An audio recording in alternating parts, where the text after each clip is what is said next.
Je suis sur le fleuve Timbiqui en Colombie. Ce pays est le plus riche au monde en termes de biodiversité au kilomètre carré. On y trouve plus de 1400 espèces de reptiles et d'amphibiens, dont plus de 500 espèces endémiques. Je vais explorer différents types de biotopes qui font la richesse de ce pays. Mon premier objectif est de débusquer Phyllobates terribilis. Elle ne porte pas son nom par hasard, car c'est la grenouille la plus toxique au monde. Je poursuivrai mon périple à la recherche d'autres espèces d'amphibiens et de reptiles plus étonnants les uns que les autres. Et si j'ai de la chance, je trouverai peut-être l'un des plus gros vipéridés du monde, le Bushmaster. Ce périple s'annonce haut en couleur.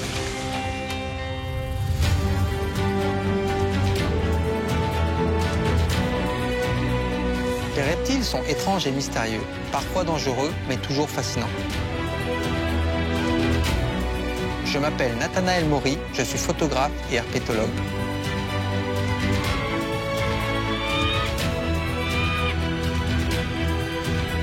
J'ai décidé de parcourir le globe seul, avec 15 kg de matériel sur le dos, pour photographier reptiles et amphibiens, connus ou inconnus à ce jour. Mon projet, réaliser une encyclopédie détaillée de toutes ces espèces avant qu'elles ne disparaissent. Voilà le défi qui m'attend.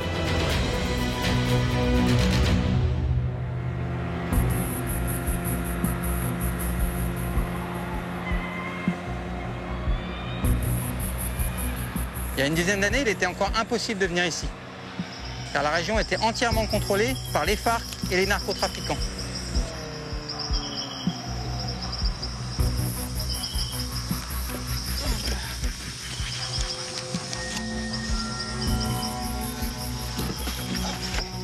Gracias. La vraie aventure commence.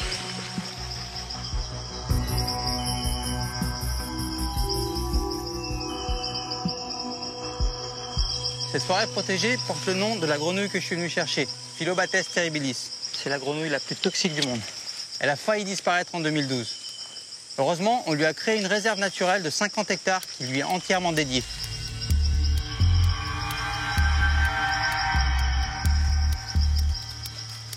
Phyllobates terribilis, c'est une grenouille terraricole. Ça veut dire qu'elle vit au niveau du sol. Et donc il faut regarder au niveau des feuilles, il faut regarder sous les troncs. Bon, après, c'est une grenouille qui est jaune en général, donc elle se voit bien, mais c'est quand même une grenouille qui n'est pas très grande, il faut être très attentif. Ici, à Timbiqui, il pleut plus de 6 mètres d'eau par an. Il n'y a pas de saison des pluies, il pleut tout le temps. C'est génial pour les grenouilles. Par contre, avec une humidité proche de 100%, je vais devoir faire attention à mon matériel photo.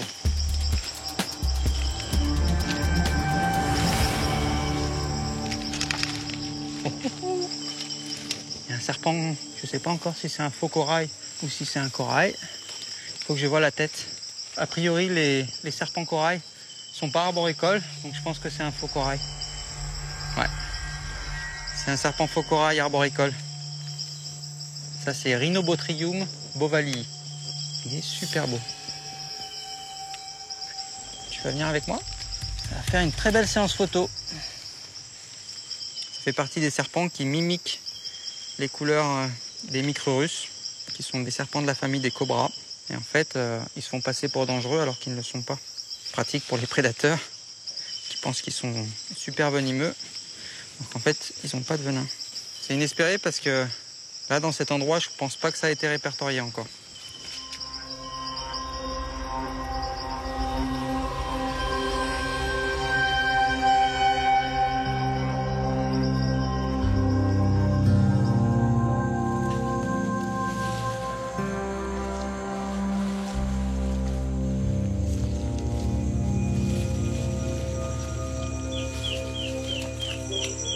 Terribilis. Faut pas faire trop de bruit parce qu'elle pourrait s'enfuir. Je vais essayer de l'attraper.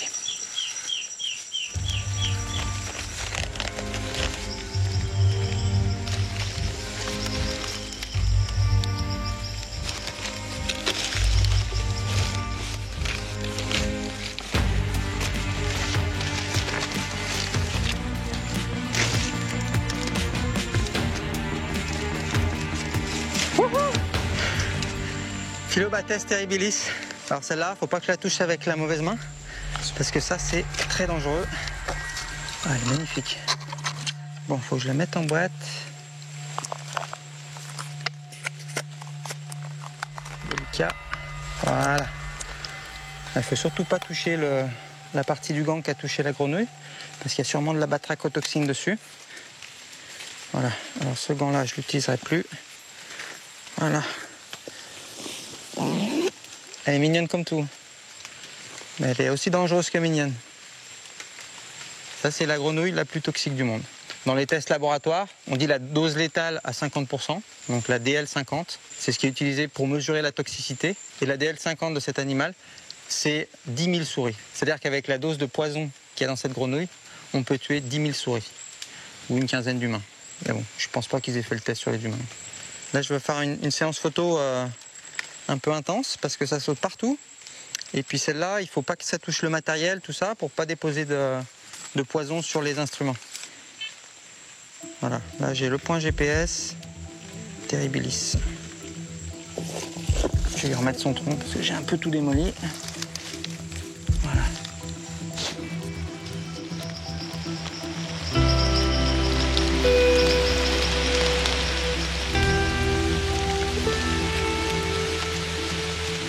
Bah, je vais me mettre là. Il y a un peu de place. Je vais tendre ma toile. Oula, ouais. Il commence à pleuvoir sérieusement. Je vais mettre ma toile de hamac entre les deux arbres et comme ça, je pourrai faire ma séance photo en dessous.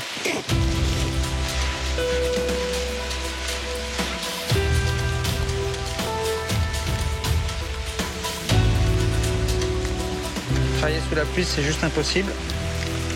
Ça met de l'eau sur les objectifs. Première séance photo en Colombie. Ça commence très fort. La grenouille la plus toxique du monde, un des serpents très rares de Colombie, le faux corail, qui est juste magnifique et qui a un comportement vraiment extraordinaire. Je vais commencer par le serpent. Ça, c'est pas dangereux, il n'y a pas de venin.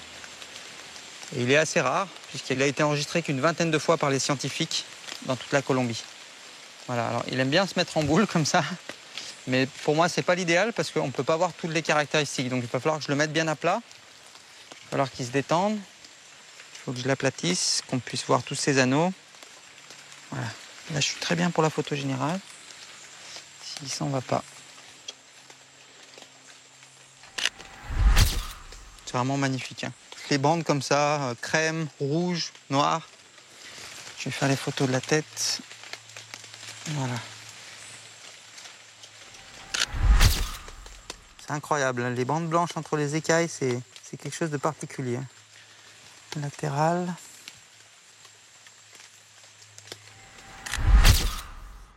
Et maintenant, il faut que je fasse la photo des écailles ventrales.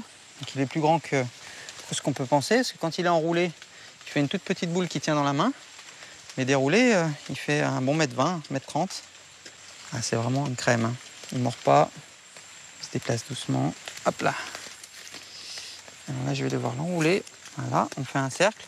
Dès qu'il va se sentir enroulé, il va se sentir plus en sécurité parce qu'il va sentir son corps qui le serre. Hop là. Là, on fait un sandwich.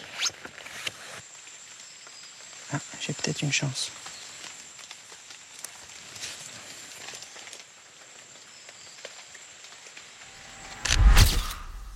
Et voilà.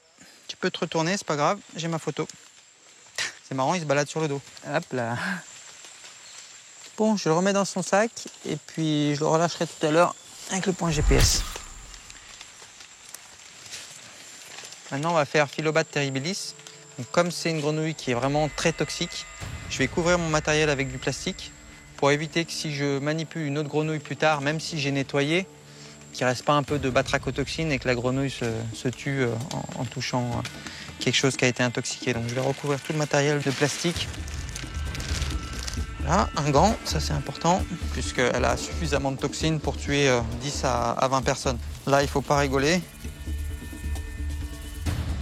Celle-là, elle a la palme, c'est la grenouille la plus toxique de la planète. Donc en fait, elle a une couleur comme ça, très flashy, parce qu'elle ne craint pas les prédateurs. Les prédateurs savent que cette grenouille-là est empoisonnée, et donc elle peut s'afficher en pleine journée avec des couleurs très flashy. Alors, un petit coup d'eau pour enlever les petites impuretés, qu'elles soient bien propres. Hop là. C'est glissant en plus. Je vais commencer par la pâte. On va faire la petite pâte. Ça c'est bon. On a encore beaucoup de choses à apprendre sur cette grenouille. Par exemple, pour sa toxine, la batrachotoxine, elle ne la synthétise pas elle-même. C'est-à-dire qu'il lui faut une alimentation particulière pour pouvoir l'obtenir. Donc en captivité, elles perdent leur toxicité. Donc si par exemple celle-là, on la mettait en captivité, au bout d'un an, elle aurait perdu 50% de sa toxicité. Par contre, si elle est née en captivité, elle ne sera pas toxique. Parce qu'elle n'aura pas eu accès à la nourriture qu'elle a ici et elle n'aura pas pu synthétiser la batrachotoxine. Voilà, alors là, il faut que je la mette sur le dos. Elle est sensible. Hein. Alors là, je ne peux pas toucher mon appareil photo parce que le gant a de la batrachotoxine dessus. Donc si je touche mon appareil photo, je risque d'être en contact avec la toxine. Voilà, là, j'ai la ventrale. Voilà, ça c'est parfait. Là, elle est calme. Je vais la retourner, où elle va se retourner. Hop là, donc. Ah bah là j'ai une belle latérale. Magnifique. Voilà, plus de dessus. C'est marrant, elle a le bout des doigts qui est noir. Une photo de face. Voilà. Philobates terribilis pour l'encyclopédie. Ah, c'est vraiment incroyable comme animal. De se dire qu'un petit animal comme ça a suffisamment de toxines pour tuer 2 éléphants d'Afrique. Hop là. On la monte. Hop là.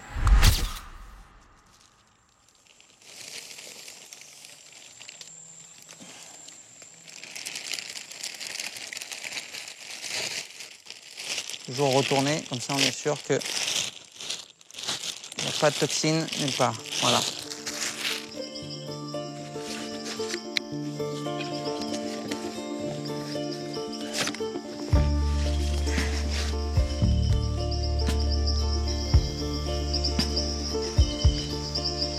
Voilà, là, on ne doit pas être loin. Ah bah voilà, on est arrivé. Allez, je te ramène à la maison. Tu dois reconnaître l'endroit. Hop là. Et de une.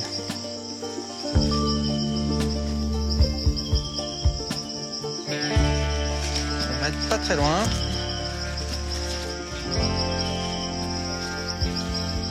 C'est là. Alors, tu dormais là. Je suis désolé de t'avoir dérangé dans ta sieste. Tu seras une star dans l'encyclopédie. Fascinant. C'est vraiment le summum de l'arboricole. Capable de grimper un tronc lisse comme ça, rapidement, sans tomber. Bon bah, il est presque arrivé en haut. Moi, je vais retourner à mes occupations.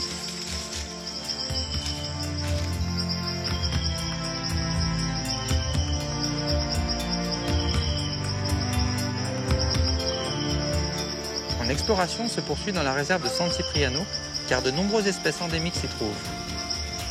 Elle est traversée par une multitude de rivières, ce qui en fait un biotope très particulier.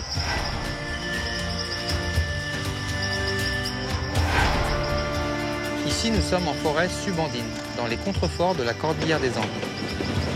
Elle n'est pas facilement accessible, car pour l'atteindre, il n'y a qu'un seul moyen de locomotion, la brouita.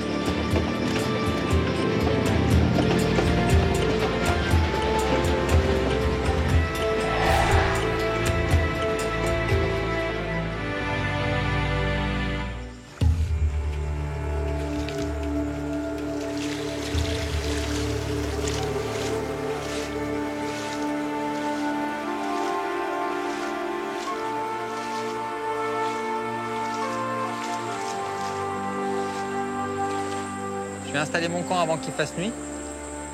Et c'est un de mes petits plaisirs, me poser au-dessus de l'eau. Là, c'est parfait. J'ai une belle vue pour le matin, j'ai de l'eau potable et les 2 arbres pour moi, Mac. Quand on se met au-dessus d'une rivière, il faut toujours vérifier qu'il y a de la végétation en bas. S'il n'y a pas de végétation, ça veut dire que quand il pleut, l'eau monte très vite. Ici, c'est pas le cas. Sinon, les fougères se feraient arracher par la montée des eaux. Donc je suis en sécurité.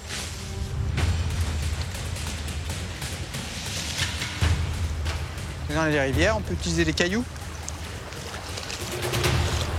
Alors, est-ce que ça tient? Voilà. Bon bah c'est prêt.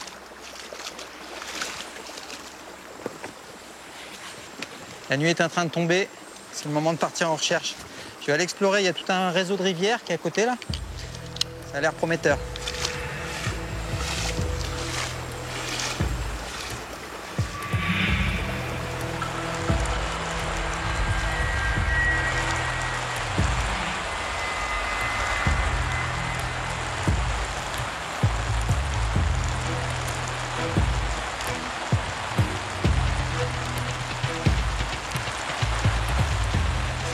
Je suis sur le terrain de chasse du Bushmaster, une des plus grandes vipères du monde. Il faut bien regarder où on met les pieds, parce que c'est quand même très dangereux comme vipère et agressif. C'est un serpent qui est difficile à trouver parce qu'il passe une grande partie de son temps dans les trous et on peut le trouver que quand il chasse. Le problème, c'est que les gens le tuent quand ils le croisent, ils en ont peur. Et du coup, ils sont rares, ce qui fait qu'ils sont durs à trouver.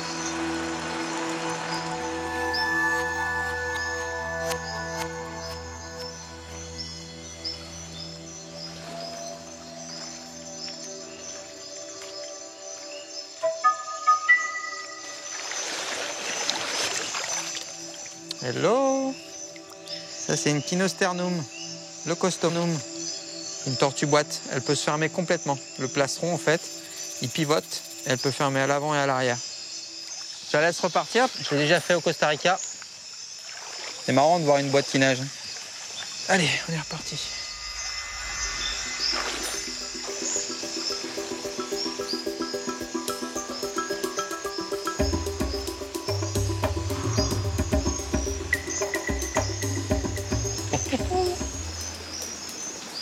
Goanna picturata, c'est une grenouille qui est assez rare. Elle est magnifique.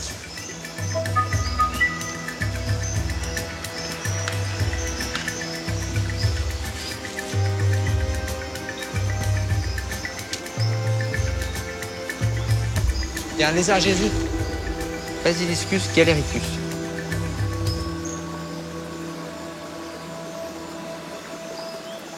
Beau mâle.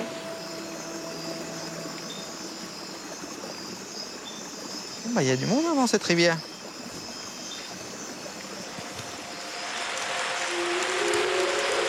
Ah, il est grand temps de rentrer. J'ai eu une bonne accalmie, j'ai trouvé des animaux. Là, il recommence à pleuvoir bien fort. C'est temps d'aller se coucher.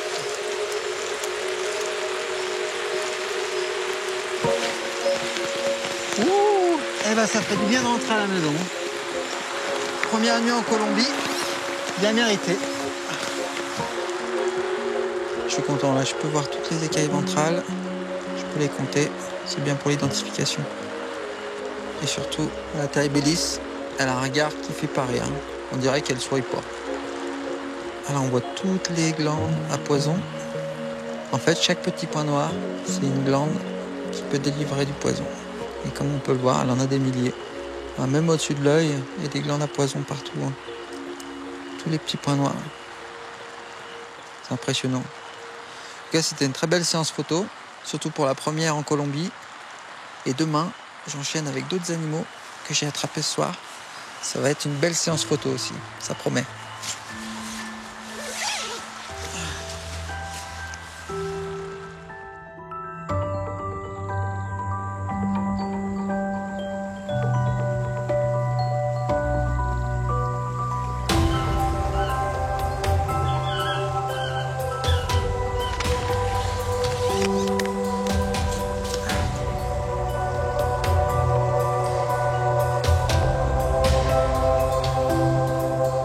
C'est grand beau ce matin. Hôtel 5 étoiles. Qui c'est qui a une vue comme ça de sa chambre? Bon, je vais quand même y aller. J'ai les animaux qui m'attendent. On remballe. On est reparti. Aujourd'hui, j'ai une belle séance photo qui s'annonce. Je vais pas les faire au milieu de l'eau. Il faut un endroit où il y ait de l'espace et être au sec.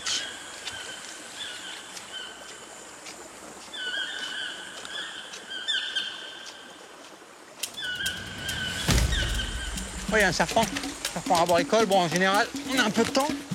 Il faut que je trouve un bâton.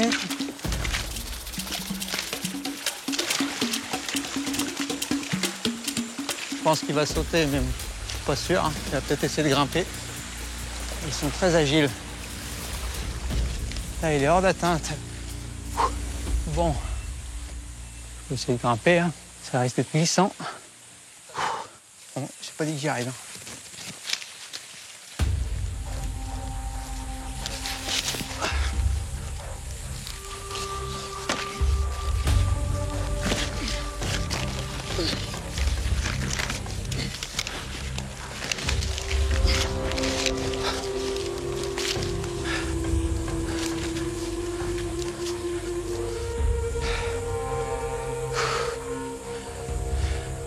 Là, il est sur la branche, mais elle est trop petite pour que j'aille le chercher. Donc, il faut que j'essaye de le faire revenir vers moi, ou alors qu'il saute et de descendre très vite. Dans tous les cas, ça va être compliqué. Hein. La journée, c'est beaucoup plus difficile. Il nous voit arriver. Je vais mettre le gant s'il approche pour l'attraper. Il est beau. Il y a des temps. Hop là. Bon, on va faire remonter. Là, elle est sur la bonne branche. Il me voit, donc il n'a pas forcément envie de venir de mon côté.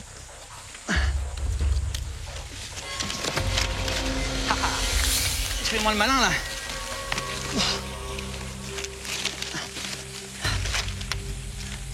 Et voilà. Allez, en sac. Il est beau, hein. Oh là là. Enfin, une belle planche. Ah bah, on peut dire que t'es arboricole, toi. Hein. Ça, tu sais grimper. Hein. Heureusement que moi aussi. Voilà. Des fois, les serpents, ça se mérite. Hein. Allez, on redescend.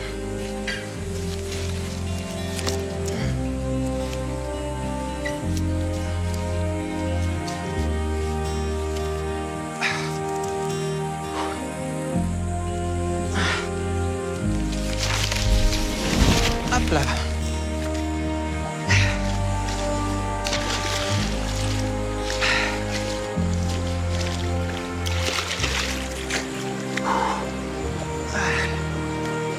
Bon, bah toi, tu vas aller à la séance photo. Hein.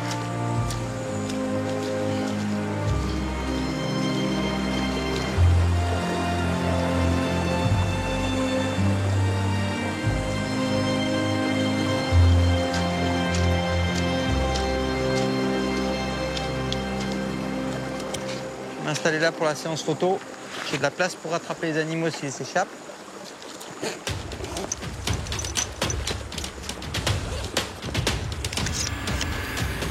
J'ai commencé par la grenouille. Boana picturata. C'est une grenouille qui change facilement de couleur et je voudrais la voir éventuellement dans plusieurs couleurs. Elle est magnifique.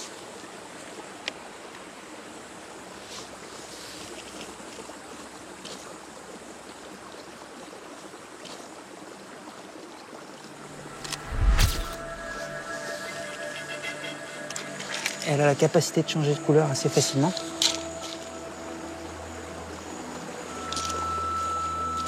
Voilà. Elle était orange hier quand je l'ai attrapée. Là, elle est verdâtre avec des taches jaunes. Elle est en train de changer de couleur au moment où je parle. Je vais essayer de la mettre dans une position un peu... Ah voilà, c'est parfait. Elle a des yeux énormes par rapport à sa taille. Très jolie. Je vais faire les pattes et je finirai par la ventrale. Elle a des pattes très très longues pour sa taille. C'est une grenouille totalement arboricole. Elle a des pads et la partie, les disques au bout des doigts qui lui permettent de se coller aux arbres et aux feuilles. Alors c'est très important de faire les pattes parce qu'il y a beaucoup de grenouilles qu'on reconnaît à la disposition des doigts.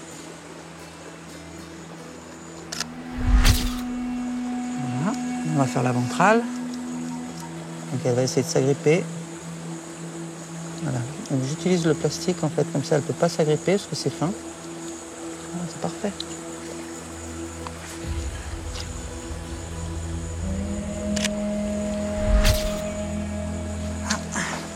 Une grenouille qui est assez rare. Elles ne vivent pas en groupe, on les trouve une par une. C'est des animaux qui sont extraordinaires. Les énormes yeux qui sortent sur le dessus de la tête. Les taches sur le dos, elles sont juste improbables. Et puis leur écologie est quand même intéressante puisqu'elles se cachent la journée et elles ressortent le soir pour manger. La position de chasse, c'est sur une branche verticale, comme je l'ai trouvé hier. Je vais faire une photo sur mon doigt, juste pour le fun. C'est vraiment joli. Hein. Une très très jolie grenouille. Bon, je vais la remettre dans son sac parce que je ne vais pas la relâcher ici, c'est pas où je l'ai trouvée. Hop. Alors là, on a le basilic. C'est un lézard très nerveux. Donc c'est une séance photo difficile. Déjà, ça mord. Si ça mord, ça fait très mal. Et surtout, ça court très vite. Voilà. Bonjour, toi. Et tu mords pas. Ça se fait pas. On ne mord pas les gens. Et ça, c'est la première chose. Hein. C'est quand même un animal extraordinaire. Il a une houppette là. J'avais déjà fait Basiliscus au Costa Rica. Mais là, c'est Basiliscus galeritus. Et ils ont la particularité d'avoir cette grosse houppette qui est rigide. Hein. Donc, c'est que les mâles qui ont ça. Les femelles en ont un tout petit. Bon, alors je vais faire les photos de la tête. Ah, ça, c'est magnifique. J'aime bien, il a la gorge blanche. C'est vraiment un bel animal. Une petite photo de face. Voilà. Alors maintenant, c'est un peu plus délicat. Il faut que je fasse la photo ventrale. Tu t'en vas pas, hein, et tu mords pas. Voilà. Voilà. Alors là, il faut bouger doucement.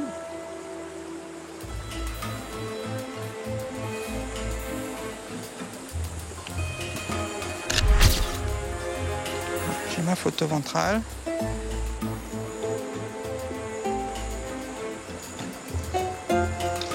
Voilà. Bon, alors là, c'est la photo qui est la plus délicate parce qu'il est en position de course. Et l'idée, c'est qu'il s'en aille pas, alors qu'il voit une belle rivière juste à côté. Donc, sois sympa, reste pour la photo et ensuite tu pourras t'en aller. Voilà. Donc là, je le mets en position de starting block. Il est prêt à partir en courant. L'idée, c'est que je fasse ma photo avant qu'il court. Voilà, tu vois quand tu veux. C'est cool. Regarde. Oh. T'aurais pu dire au revoir quand même. Bon bah salut hein. Lui il est reparti. Et on va continuer avec le serpent. Alors on va faire les photos de la tête. Elle est où la tête? Voilà. Voilà, comme ça.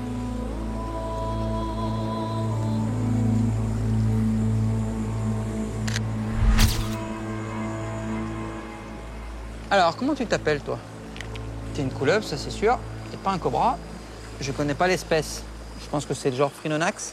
Il faudra que je check quand je rentre. On connaît bien la tête relativement large à l'arrière et compressée. Il a des écailles très carénées sur le dos. Ça, c'est une caractéristique propre à l'espèce. Tous les serpents n'ont pas ça. Allez, on s'enroule. Tu vas voir, tu seras bien une fois enroulé. Tu te sentiras tranquille, relax ou pas. Bon, je prends le risque de me faire mordre, mais c'est un risque calculé parce que c'est pas dangereux. C'est juste pour avoir un peu plus de dextérité. Voilà, tu vois, tu t'enroules et puis tu vas te sentir bien. Tu vas pas être sympa avant qu'il pleuve. Laisser se calmer.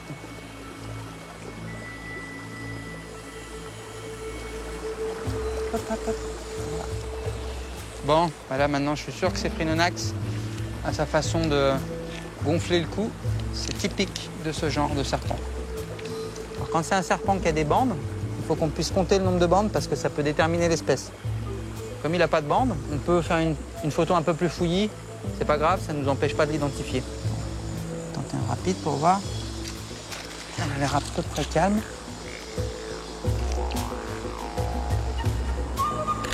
Voilà. C'est des belles photos ensemble. Tu me fais la même sur le dos et on est fini. Bon, je vais utiliser ma vitre. Par contre, pour la vitre, il faut bien que j'ai toutes les écailles ventrales. Il faut qu'elles soient très bien enroulées, comme elle est grande. Voilà. Hop là. Je vais essayer d'enlever la vitre, on ne sait jamais. Toujours plus de qualité sans la vitre.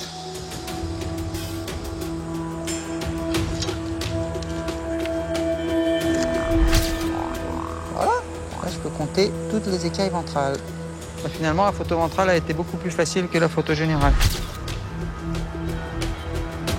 Génial. Bah, merci. Voilà, contente.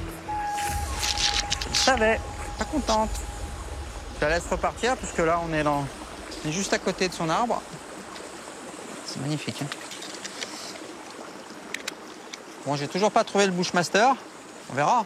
On le trouvera ou on le trouvera pas. Là, j'ai déjà bien exploré tout ce qui est en bas au niveau des rivières. Maintenant, je vais monter plus dans les hauteurs pour essayer de trouver d'autres animaux, d'autres espèces qui vivent dans des biotopes plus en pente et plus en altitude surtout. Hop. Oula, il a bien vécu.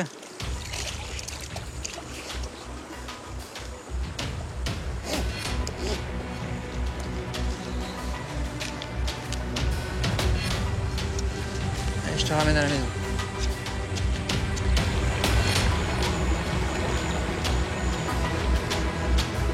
C'est super glissant et c'est pas large.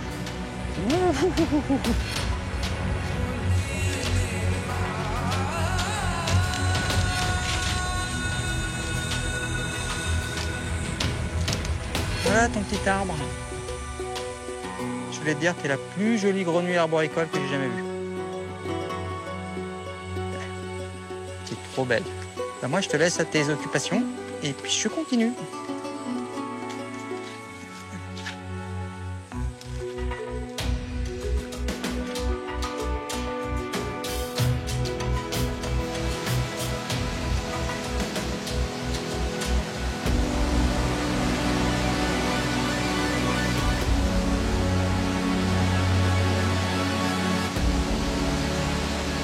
Je crois que j'ai trouvé la salle de bain. En plus, la douche a de la pression.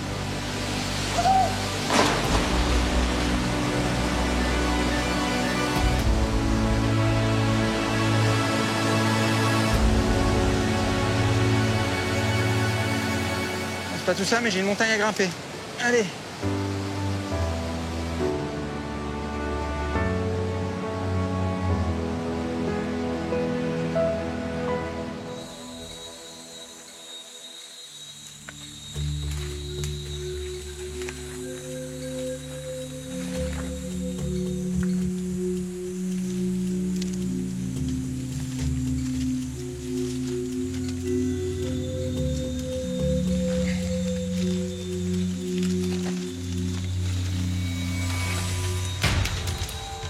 Oh, il y a un bois.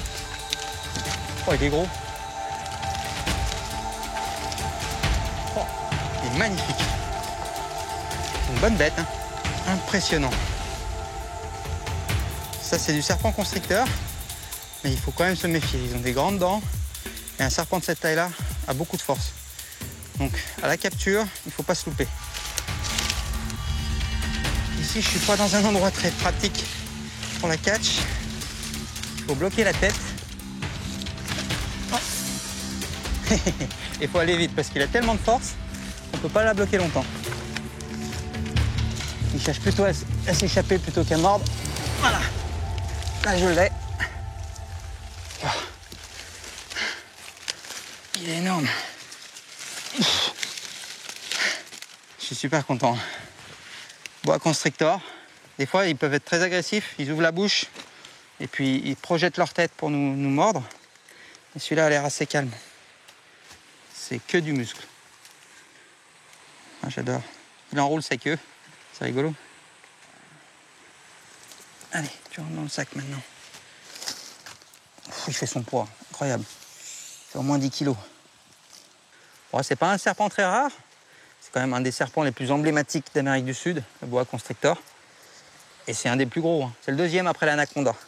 Et puis là, ce spécimen, il est vraiment de bonne taille. Hein. C'est un bel adulte, c'est pas un petit. Bon, je vais redescendre à mon sac. Et puis on va grimper un peu pour trouver un endroit pour faire la séance photo.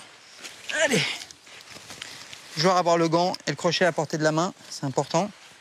Parce que là, il a été sympa, mais il aurait pu être agressif. Et avec des dents comme ça fait mal.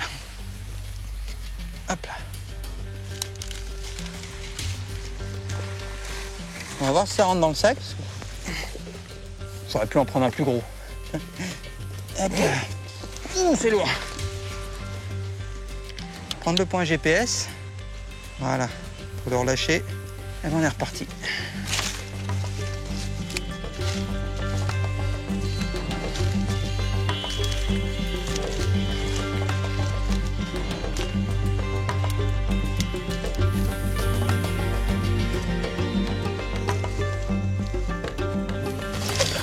Allez.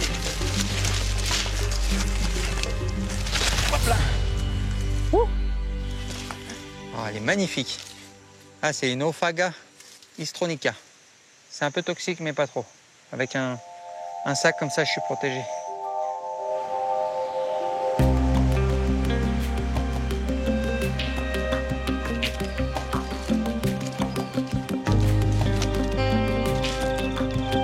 Ah bah voilà. Beau petit emplacement. Pas l'idéal, mais ça fera l'affaire. Mine de rien, c'est lourd de trimballer un boa.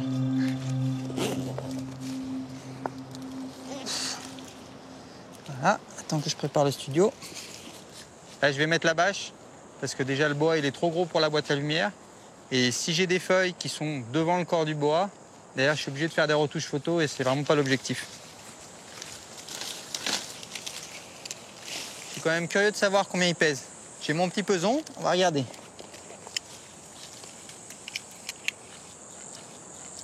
« 11,4 kg. Moi, le poids du sac, il fait un bon 11 kg. Un beau bébé. Normalement, ça fait entre 6 et 16 kg.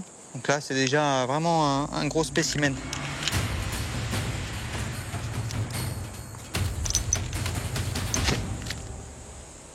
Ce qui se passe sur un serpent comme ça, c'est que c'est environ 32 kN de pression, ce qui correspond à environ 3200 kg.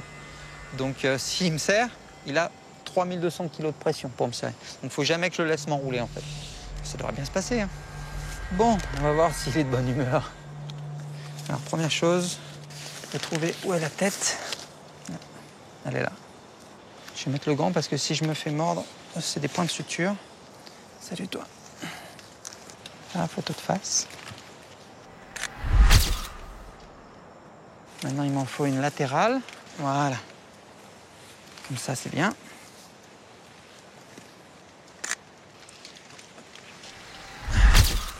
Je fais la photo de dessus la tête. Voilà. Ah, c'est génial. Il y a une grande marque sur le dessus de la tête qui est très jolie.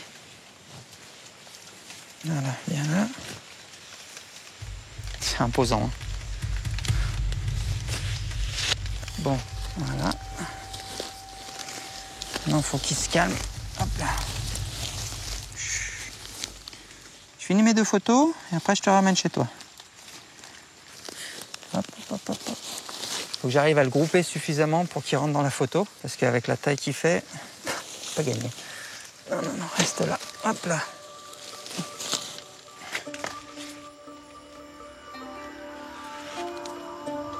Bon, là, je suis typiquement dans la mauvaise posture parce que mon crochet est au mauvais endroit.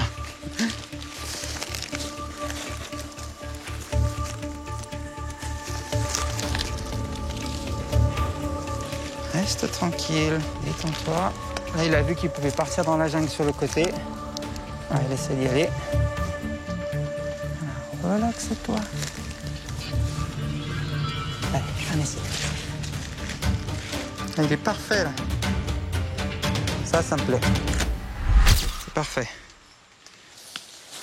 Alors, c'est nouveau pour toi. Et moi, je mets les animaux sur le dos pour faire les photos de vente.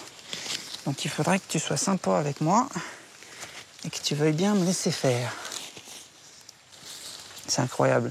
Ils ont à la fois de la force et à la fois, ils peuvent être très délicats, très doux. Hop. Non, tu veux pas rester en dessous de moi, là, sans bouger. Ce que je vais faire, je vais enlever mon gant, parce que ça me gêne. Le problème du gant, des fois, c'est qu'on est moins délicat, parce qu'on a moins de sens du toucher. Et du coup, les animaux le sentent, et du coup, ils se sentent plus énervés. On est presque, là.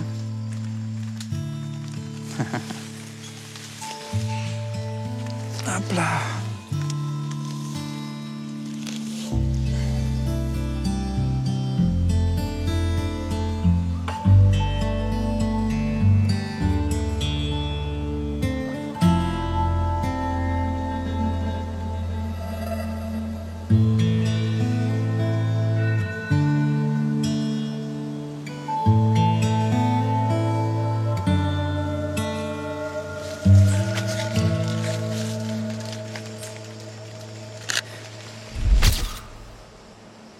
Il aura fallu un petit moment, mais là, il est calmé. Ça y est. Bon, je vais le mesurer. C'est 1 mètre de couture, hein. C'est ce qui marche le mieux. Hop.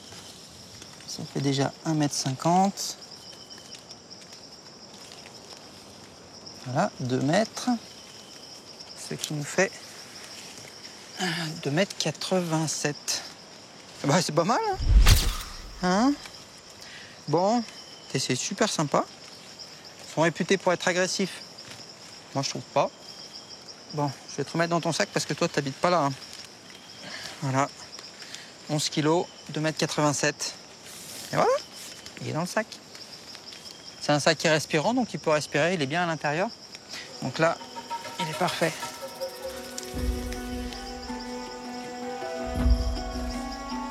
Hello, petite grenouille. Petite douche. Ouais, il faut se faire belle pour la séance photo. C'est incroyable. Les couleurs, c'est juste improbable. Si on l'avait dessiné et puis qu'on l'avait colorié, ça aurait pas été mieux. Bon, je vais faire les pattes d'abord. La patte, maintenant la ventrale. Comme ça, c'est Oophaga histronica.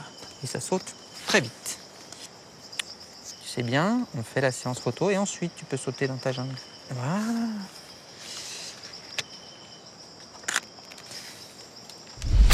Je connais pas le nom commun. Bon, on n'a qu'à l'appeler grenouille marbrée. Ce qui est très intéressant chez cette grenouille, c'est qu'en fait, les femelles vont venir pondre des œufs non fécondés pour nourrir les têtards. Ce qui fait qu'en fait, les têtards vont se nourrir uniquement d'œufs non fécondés jusqu'à leur développement, c'est-à-dire jusqu'à ce qu'ils se métamorphosent en grenouille. Et c'est pour ça qu'on appelle ça Oophaga, ce qui veut dire mangeur d'œufs. Tu sautes pas, je fais la photo du dos. La dorsale, c'est fait. Elle va vouloir sauter. Hop là, j'en étais sûr. J'ai jamais vu une grenouille aussi colorée. Les dessins sont hallucinants. Attends. Le menton, voilà. Wow. Bon, bah voilà. Une planche de plus pour l'encyclopédie. Hop là. Je vais te ramener chez toi. Merci pour les photos. Ici, j'ai trouvé des animaux fabuleux. J'espère en faire autant en haut de la montagne.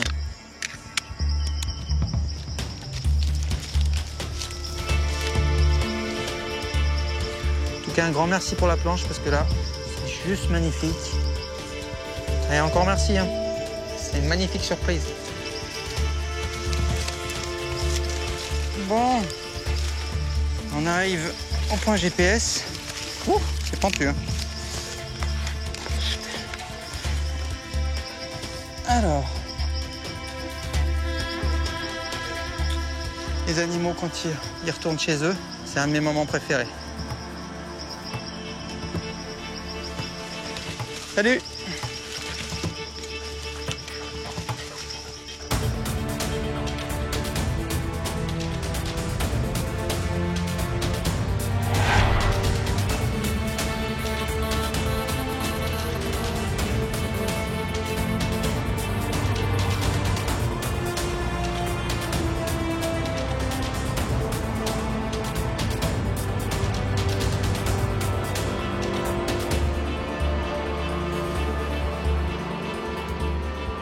Je suis dans la cordillère centrale. Ici, les grands palmiers qu'on voit, c'est les palmiers les plus hauts du monde. Ils peuvent faire plus de 70 mètres de haut. C'est l'arbre national en Colombie. On l'appelle le palmier de cire parce qu'on les exploitait pour faire des bougies. Et cet endroit, c'est des biotopes très particuliers parce que ce sont des biotopes d'altitude. Et ici, les espèces sont endémiques. Les espèces d'altitude, ça se mérite Faut venir les chercher.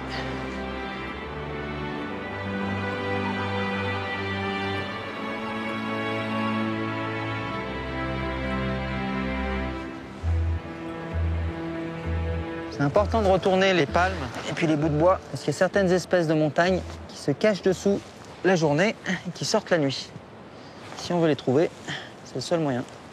Bon, ce qui est bien, c'est qu'il y a une abondance de cachettes, donc on a plein de possibilités.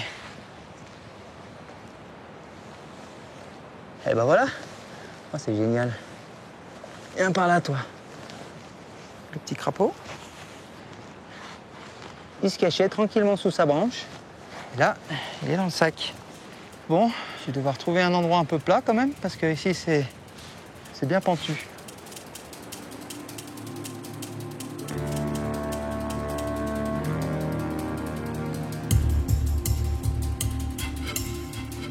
Oh, un serpent! Là, il faut faire attention, parce que c'est un micro-russe. C'est un serpent vrai corail pour le coup. On le reconnaît à ses anneaux jaunes et la queue rouge avec 3 bandes. Ça, c'est caractéristique du micro-russe mi-particus. Ah, on a vu. Il est vraiment gros. Ah, c'est génial. Un serpent corail à cette altitude-là, je pensais vraiment pas le trouver. Je savais qu'il pouvait y en avoir assez haut, mais ils sont rares. C'est-à-dire qu'il n'y a pas beaucoup de proies, donc le nombre de serpents par kilomètre carré est beaucoup plus faible en altitude qu'il ne l'est au niveau de la mer. Ah, c'est génial, je suis super content. Hop là.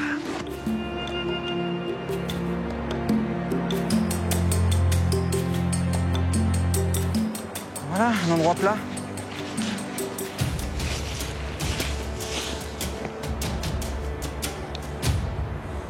On va commencer avec le petit crapaud. Ça, c'est Osorphrine percrassa. Il est très particulier parce qu'il peut vivre en altitude jusqu'à 3900 mètres. C'est-à-dire qu'il a un métabolisme très lent, c'est pour ça qu'il bouge de façon un peu gauche, mais il peut vivre dans des températures quasi négatives, ce qui est exceptionnel pour un amphibien. Donc c'est une espèce qui est vulnérable, elle habite qu'en haut des montagnes, et avec le réchauffement climatique, la température monte, et eux, il y a un moment où ils ne peuvent pas monter plus haut. Si la montagne elle fait 3300 mètres de haut, ils ne peuvent pas faire un exode vers une température plus fraîche. Bon, je vais faire les pattes.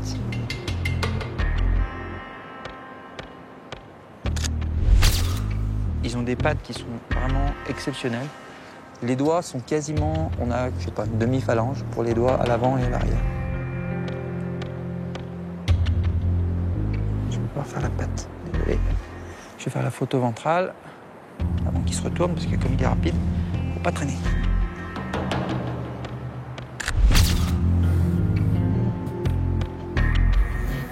Bon, je vais faire la photo latérale qui marche.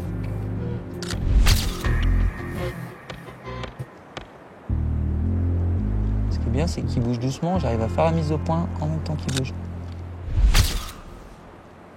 Alors, la différence entre les crapauds et les grenouilles, c'est bien sûr sa peau qui est verruqueuse et qui n'a pas de mucus. Donc les grenouilles ont un mucus sur leur peau, alors que les crapauds en général ont une peau plus sèche. Ça, c'est une des différences fondamentales. Et la deuxième, c'est que le crapaud marche. Il ne saute pas. Ils ont des pattes beaucoup plus courtes que les grenouilles. Maintenant, on va faire un serpent corail, beaucoup plus dangereux. Ils sont connus pour jamais s'arrêter de bouger. Et je vais préparer un petit dispositif pour pouvoir le calmer. Voilà, j'ai ma petite boîte. Là, je vais le bloquer dessous et ensuite, je vais attendre qu'il se calme. Quand je retire délicatement la boîte, normalement, je peux faire ma photo générale.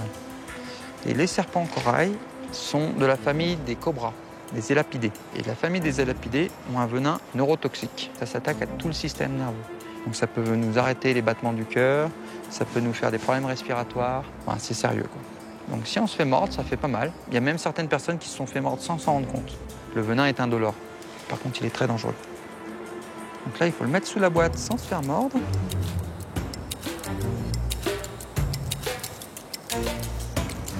Voilà. Maintenant, il faut attendre qu'il se calme. Il ne bouge plus. On va essayer. Magnifique avec la langue. Voilà. Bon, ça va être un peu plus compliqué, c'est pour la tête. C'est un serpent qui est très actif. Et les photographes, en général, ils ont du mal. Bon, on va reboîte. Hein. Bon, on va essayer. Voilà. Maintenant, il faut faire la photo ventrale. Donc là, il faut utiliser la vitre.